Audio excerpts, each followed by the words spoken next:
ಕೇತಗಾನಹಳ್ಳಿಯಲ್ಲಿ ಕೇಂದ್ರ ಸಚಿವ ಎಚ್.ಡಿ. ಕುಮಾರಸ್ವಾಮಿ ಅವರು ಭೂಮಿಯನ್ನು ಒತ್ತುವರಿ ಮಾಡಿಕೊಂಡಿದ್ದಾರೆ ಎನ್ನುವಂತಹ ಆರೋಪ ಇತ್ತಲ್ಲ, ಆ ವಿಚಾರಕ್ಕೆ ಸಂಬಂಧಪಟ್ಟಂತೆ ಮೊದಲ ಪ್ರತಿಕ್ರಿಯೆಯನ್ನು ಕೊಟ್ಟಿದ್ದಾರೆ.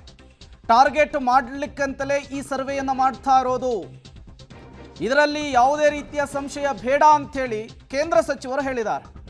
2012ರಿಂದಲೂ ಕೂಡ ನನ್ನ ವಿರುದ್ಧ ತನಿಖೆಯನ್ನು ನಡೆಸ್ತಿದ್ದಾರೆ, ಏನೂ ಸಿಕ್ಕಿಲ್ಲ ಅವರಿಗೆ. ನಾನು ಸಿದ್ದರಾಮಯ್ಯ ತರಹ ಸರ್ಕಾರಿ ಜಮೀನನ್ನು ಲೂಟಿ ಹೊಡೆದಿಲ್ಲ. IAS ಅಧಿಕಾರಿಗಳ ನೇತೃತ್ವದಲ್ಲಿ SIT ತನಿಖೆಯನ್ನು ಮಾಡಿಸ್ತಿದ್ದಾರೆ. ಯಾವುದೇ ತನಿಖೆ ಮಾಡಲಿ, ನಾನು ಮುಕ್ತವಾಗಿದ್ದೇನೆ, ಹೆದರುವುದಿಲ್ಲ ಅನ್ನುವಂಥದ್ದನ್ನು ಕೂಡ ಹೇಳಿದ್ದಾರೆ. ಸಿದ್ದರಾಮಯ್ಯ ಸರ್ಕಾರಕ್ಕೆ ಕೇಂದ್ರ ಸಚಿವ ಎಚ್.ಡಿ. ಕುಮಾರಸ್ವಾಮಿ ಅವರು ಸವಾಲನ್ನು ಹಾಕಿದ್ದಾರೆ. ಕೇತಗಾನಹಳ್ಳಿದು ನಾನು ಭೂಮಿ ಖರೀದಿ ಮಾಡಿರೋದು 40 ವರ್ಷದಿಂದ.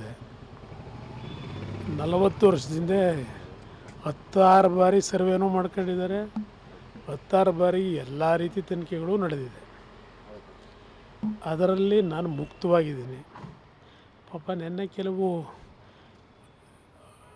ಅಲ್ಲಿಯ ಒಂದು ಕಾಂಗ್ರೆಸ್ ಪುಡಾರಿಗಳು ಒಂದು 5-6 ಜನ ಕರ್ಕೊಂಬಂದದ್ದು ಅಂಥದ್ದು ಅವ್ರ ಹತ್ರ ಒಂದು ರಿಯಾಕ್ಷನ್ಗಳು ಕೊಡಿಸಿರೋದು ನೋಡಿದ್ದೀನಿ.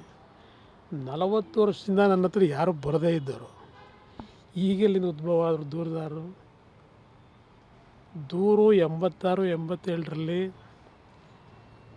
CM ಲಿಂಗಪ್ಪ ಮತ್ತು ರಾಮಚಂದ್ರ ಅಂತೇಳಿ ಒಬ್ಬ ಜಿಲ್ಲಾ ಪಂಚಾಯತಿ ಮೆಂಬರು, ಇಬ್ಬರು ಅವತ್ತಿನ ರಾಜ್ಯದ ಮುಖ್ಯಮಂತ್ರಿಗಳಿಗೆ, ಪ್ರಧಾನಮಂತ್ರಿಗಳಿಗೆ, ಗೃಹ ಸಚಿವರಿಗೆ ಎಲ್ರಿಗೂ ಒಂದು ಅರ್ಜಿ ನಮ್ಮ CM ಲಿಂಗಪ್ಪನವರು